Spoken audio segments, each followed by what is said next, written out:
Taib alhamdulillah rabbil alamin wassalatu wassalamu ala sayyidina wa ala alihi washabihi ajmain. Jazakallah Buya Asfi. Taib teman-teman, ini kita pertegas makna kitabnya, tapi ada yang diloncat tadi ya. Bagus. Tadi ngeloncatnya keren ya, modus ya. Bahwa indikator wali secara zahir, yang diloncat itu indikator wali secara batin. Secara zahir apa tadi? Coba dihitung. 1. Kalau antum lihat ya, antum ingat Allah. Makanya Robitoh itu menghubungkan kolbu dengan kolbu guru sehingga terhubung kepada Allah Subhanahu wa Ta'ala. Ini dalil Robitoh. Jadi Robitoh mursyid itu bukan nyembah guru. Robitoh mursyid itu mengingat guru supaya ingat Tuhannya guru. Kenapa? Karena beliaulah yang mengajarkan kita ingat kepada Allah Subhanahu wa Ta'ala. Banyak orang salah faham tentang Rabitoh. Nah, yang bisa jadikan Rabitoh itu ya wali. Hanya wali yang bisa jadikan Rabitoh. Kita ingat dia, kita ingat Allah.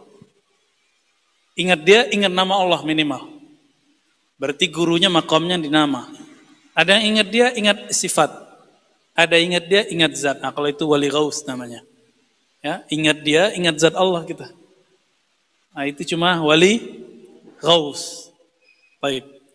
Dan saya bukan itu orangnya. Saya belum wali gaus, ya. Walinya Hisham. Ya, walinya anak saya maksudnya. Taib teman-teman. Jadi ini dalilnya, ini hadis diriwayatkan oleh Imam Al-Hakim Tirmizi, Abu Nuaim, dan beberapa ulama lain, Ibnu Mubarak dan lain-lain ya. Yang paling tua itu Ibnu Mubarak. Ini riwayatnya. Man auliya Allah. Siapa wali Allah? Man idza ru'u dzukirallah. Yang orang itu jika kamu pandang, jika kamu lihat, baik memandang dengan mata, ataupun memandang dengan kolbu, atau memandang dengan kenangan, membuat kita ingat kepada Allah. Kalau antum sudah ketemu, pastikan dia wali. Baik? Amin. Ya, udah ketemu belum? Yang kedua, dia punya sultanul haq. Dia punya ini yang disebut himmah yang kuat. Jadi siapa ketemu dia, kebawa suasana. Nggak bisa dikalahin tuh orang. Ya.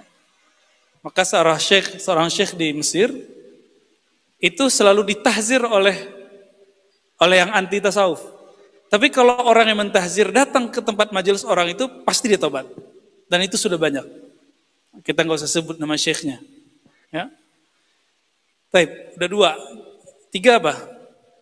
Punya firasah. Apa beda firasah dengan ilham? Ilham itu toriknya bisa malak, bisa dari malaikat. Itu sesuai dengan kitab Risalah Kusyairiyah. Tapi kalau firasah itu yanzur binurillah. Gitu kan? Jadi dia melihatnya dengan nur Allah. Itu beda firasat dengan ilham. Lebih cepat mana firasat sama ilham? Ayo. Lebih cepat melihat pakai malaikat atau pakai nur Allah? Tapi malaikat nur juga kan? Nah, ini yang disebut kecepatan cahaya itu. Maka mereka sebelum kejadian udah kasih tahu. Tapi perlu diketahui, ilham dan firasat tidak pernah merubah takdir. Oke? Jadi jangan salahkan guru nanti.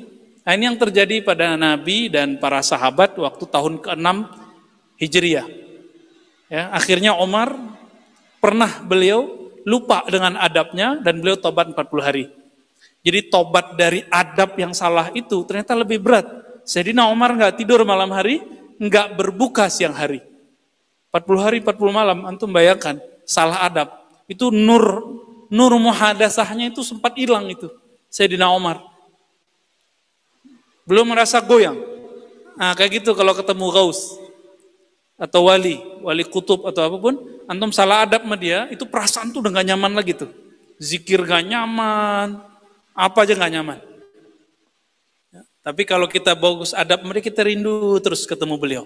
Ya. Apalagi yang kelima, yang menyakiti mereka pasti su'ul, tapi kalimatnya suri'ah. Wah ini bahaya nih. Semua orang yang beriman itu wali Allah, wali umum. Tapi wali yang khasah ini, kalau disakiti, langsung Allah ambil. Itu yang disebut suri'ah. Beda kalau orang nyakitin orang beriman biasa dengan nyakitin, ya. Kenapa? Kadang-kadang ini wali-wali ini sensitif, ya. Dia disakitin, hatinya tiba-tiba ngomong kejadian. Tapi kalau wali tambah sempurna, dia tidak mau mendoakan su'ul khatimah. Ya, dia malah kasihan. Tapi sekasihan-kasihannya dia ya akibat orang ini su'ul adab, dia bisa su'ul khatimah. Udah 5, 6. Yang keenam apa? Orang-orang tadi disebut Buya Asfi as-salihin, orang-orang soleh mujinya, kecuali yang hasad. Yang hasad pasti benci sama mereka. Kayak Habib Umar, pernah nggak ngeritik Salafi? Nggak pernah. Bahasanya halus, ngeritik halus. Tapi Salafi hampir setiap hari kita lihat itu ngejekin beliau. Ya kan? Nggak balas tuh beliau. Maka kita kalau diejekin Salafi santai aja ya. Itu masih saudara kita, itu biarin aja. Ya. Masih halus sunnah tapi tidak bersanad. Ya. Bahasa diplomatis. Yang ketujuh, saya ini bagi 7, 8, 9. 7, 8, 9. Jadi nomor 7 ini dipecah jadi 3. Nomor 7 doanya mustajab. Nomor 2 zuhuril ayat. Nomor 9, 8 ya. Zuhuril ayat. Nah, ini yang disebut karomah. Jadi karomah itu hanya salah satu dari indikator zahir. Dan yang nomor 9, muhadasah khidriyah. Nah, ini yang spesial dari seorang wali. Maka kalau boleh ini yang paling inti, yang paling nomor 9 ini. Enggak wali khas kalau dia enggak punya koneksi sama Nabi Khidir. Enggak wali khas, tidak wali istimewa kalau dia tidak punya koneksi dengan Nabiullah Khidir. Nah, semoga Allah beri itu kepada kita semua. Amin. Ya. Kenapa? Nabiullah Khidir itu Syekhul Anbiya. Karena para nabi sudah enggak ada, Syekhul Aulia, itu gelar beliau. Beliau itu khadimun Nabi sallallahu alaihi wasallam. Di akhir zaman khadimul Mahdi, khadimnya Imam Mahdi. Maka wali-wali itu ya pasti dikunjungi beliau. Jadi berapa? Ini yang paling inti, yang nomor paling bawah itu. Bukan sekali ketemu, itu kewaliannya sekali doang berarti dapat cahayanya. Dia punya koneksi. Dan itu ada ilmunya, ada wiridnya, ada thariqahnya, disebutlah thariqah khidriyah. Thariqah khidriyah itu langsung. Nah, cuma sekarang beberapa thariqah khidriyah itu sudah diriwayatkan dari murid dari murid, jadi udah negara sisian, udah sama kayak thariqah yang lain jadinya. Semua thariqah itu khidriyah asalnya, tapi karena si murid tidak berkoneksi dengan Nabi Khidir, maka yang dia dapat dari gurunya wirid ini. Itu sebabnya kurikulum itu jadi saklek. Oke? Tapi kalau sudah dapat Khidriyah, nanti dia luas lagi. Oke. Nabi Khidir itu siapa sih? Gitu. Ya. Waqad kana ayana sya'nahum fil bad'i wa min waqtil maqadir fa ahabba ayudrikahum fa a'ta al-hayata hatta balagha min sya'ni annahu yuhsyaru hadhil ummah wa fi zumratihim. Jadi Nabi Khidir itu kisahnya banyak, luar biasa. Silakan baca karya Imam Ibnu Hajar tentang itu, ya, ada tentang Nabi Khidir. Tapi beliau mengatakan hadis dhaif. Cuma beliau mengisbat adanya Nabi Allah Khidir. Dan kita sudah sebutkan di depan tadi bahwa Ahlus Sunnah Sufiyah ijma' bahwa Nabi Allah Khidir masih hidup. Jika di langit ada Nabi Isa, maka di bumi ada 2 nabi. Nabi Ilyas di daratan, Nabi Khidir di laut. Itu sebabnya kenapa Nabiullah Musa alaihi salatu wassalam ketika beliau disuruh ketemu Nabi Khidir, penandanya apa? Ikan. Ketika ikan itu hilang, berarti di situ ada Nabiullah Khidir. Apa hubungannya ikan sama laut? Ya di situ Nabiullah Khidir. Jadi ini yang disebut di laut, ya. Taib. Gimana ceritanya itu? Itu rahasia Allah, ya. Nah, beliau itu walaupun di suatu tempat di lautan, cuma Allah bisa pecah badannya. Bisa dilihat orang dalam waktu yang sama, mungkin ribuan orang melihat dalam waktu yang sama. Bahkan guru saya ngitung sampai 18.000 pecahan badannya, dilihat orang dalam waktu yang sama. Dan Nabi Muhammad bukan 18.000. Di semua tempat Nabi Muhammad bisa dilihat. Ini bedanya Nabi Muhammad dengan Nabi Allah Khidir. Jadi kalau Nabi Khidir 18.000, kalau Nabi Muhammad, antum itu berapa jumlah benda di alam semesta. Maka di setiap itu kita bisa sebenarnya melihat Nabi Muhammad Sallallahu Alaihi Wasallam. Karena alam ini ada dengan pancaran beliau. Belum Ahmad apa? Ahad. Nah, gimana hubungannya ini? Ini kepakaran mereka. Ahad itu qadim. Ahmad itu azali. Nur Muhammad itu dia sudah hadis. Nah, apa hubungannya? Ini ilmunya beliau.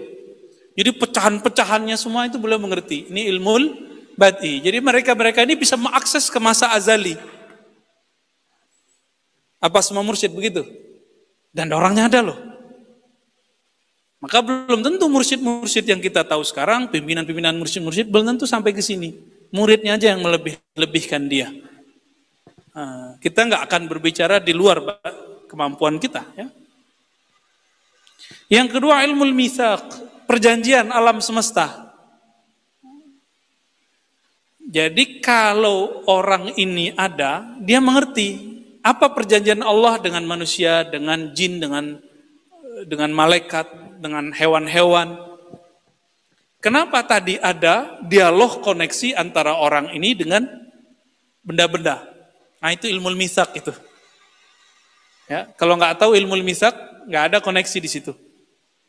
Mereka mengerti itu semua, ilmu mitsaq, perjanjian alam semesta. Ini kalau boleh disebut ilmu syahadat alam semesta. Apa syahadat di alam azali? Apa syahadat di alam ruh? Apa syahadat di alam jabarut? Apa syahadat itu mereka tahu semua. Baik. Apalagi ilmu maqadir, ilmu takdir. Buya Zulfikar. Jadi orang ini ngelihat antum nih, itu udah langsung kebaca sama dia, print takdir dia langsung kebaca. Seperti Nabi. Apa kata Nabi ketika ada seorang pejuang bisa mengalahkan banyak orang? Apa kata Nabi? Finnar. Finnar. Ini orang bakal masuk neraka. Ini orang bakal masuk neraka. Orang bilang, enggak wahai Rasulullah, dia berjuangnya luar biasa. Ini hadis Sahih Bukhari. Ternyata tengah malam, dia enggak sanggup menahan sakitnya badannya. Dia ambil pisau belati, dia tusuk jantungnya, mati. Lalu mereka, para sahabat baru mikir. Tadinya meragukan Nabi, sekarang kemudian sadaqah Rasulullah Sallallahu Alaihi Wasallam. Nah ini nama ilmul maqadir. Maka Nabi udah tahu nih kita duduk sekarang dikasih sama Allah kabarnya. Semoga nama kita sampai di beliau. Amin. Apalagi yang paling unik, ilmu huruf. Ilmu huruf. Yang agak nyentrik ngaji huruf itu Ibnu Arabi. Kemudian Al-Jili. Ini punya kitab. Imam Al-Jili itu punya kitab tentang sir dari ya Bismillahirrahmanirrahim. Satu kitabnya sekitar 50 halaman lah.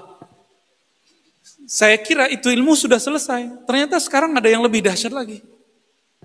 Ilmu ini di tangan Imam Al-Ghaus tersebut. Ilmul huruf. Jadi alif. Kenapa Bismillah itu alifnya panjang? Yang tertulis di kitab kan cuma sebagian. Itu sebagian doang tuh.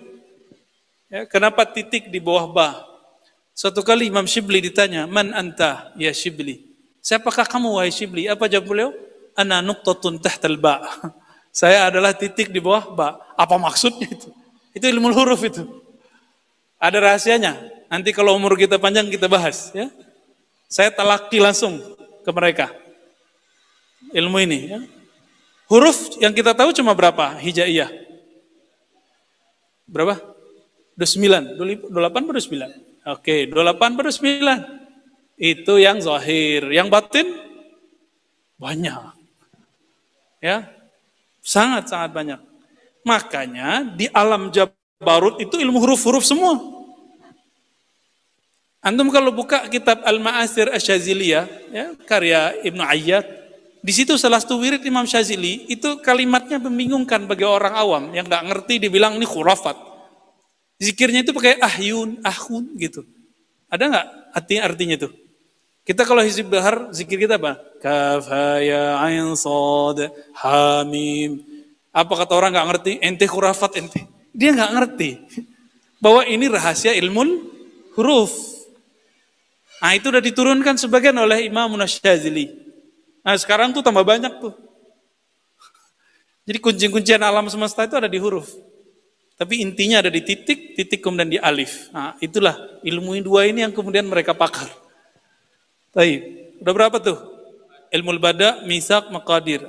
Udah itu aja. Itu yang paling inti. Jadi daleman batinnya seorang wali itu dia punya ilmu ini. Kalau dia lengkap 4 ini, itulah al-kutub al-ghaus. Jadi jangan sembarangan bilang kutub gaus, gosong kali. Ini baru diceritain tentang Nur Muhammad udah bilang gurunya gaus. Kebanyakan dong gausnya. Gaus cuma 1. Ya, nggak boleh sembarangan ngomong begitu. Kalau kutub mungkin. Tapi kutub pun kalau versi ulama lama cuma 1 doang. Tapi kalau kita belajar dari tentang Ahlul Badar yang dibaca oleh Buya tadi, Buya Asfi, itu 313 dan tidak mungkin hilang. Mereka meninggal digantikan 40, dari 40 nanti ada 1 lagi. Begitulah terus 313 sampai nanti mereka dicabut nyawanya semua baru terjadi kiamat, ya. Nanti ciri-cirinya yang al-qasdu, al-hadiyu, ya, atau huda, al-haya, ini bisa dipahami lah. Maka teman-teman yang mulakan Allah, ini sudah tambah jelas ciri-ciri pencirian siapa yang disebut al-kutub al-ghaus. Apa rumusnya? Kalau ini akhir zaman, maka merekalah, dialah al-mahdi. Tapi kalau bukan, mungkin berarti setelahnya, pewaris setelahnya. Dan saya yakin itu zamannya sekarang. Ya, zaman sekarang. Berarti dia sudah ada belum? Insya Allah sudah ada. Ya, jadi nggak usah khawatir. Yang penting antum mau ngaji aja ini, tasdik aja dah. Tasdik, saya percaya dengan ilmu ini ya Allah, sudah langsung diangkat jadi wilayatun sughra. Jadi wali kecil udah. Wali sughra udah tinggi, ya, daripada wali-walian. Baik, begitulah teman-teman, sudah jam 9. Ini alhamdulillah karena tadi dapat asupan gizi pada maghrib. Saya kira pada tidur semua nih. Ternyata alhamdulillah bi rahmatin minallahi tabaraka taala kita Allah kuatkan. Nah, ini nikmat dari Allah Subhanahu wa taala. Semoga kita diangkat menjadi walinya. Amin. Semoga Allah kumpulkan kita bersama al-wali, al-kutub, al-ghaus, berjuang bersamanya di akhir zaman. Amin ya rabbal alamin. Rabbana atina fid dunya hasanah wa fil akhirati hasanah wa qina adzabannar. Sallallahu ala sayidina Muhammad, sayyidil wujud, sayyidil kaunain wa ala alihi wa ashabihi ajmain. Walhamdulillahirabbil alamin. Assalamualaikum warahmatullahi wabarakatuh.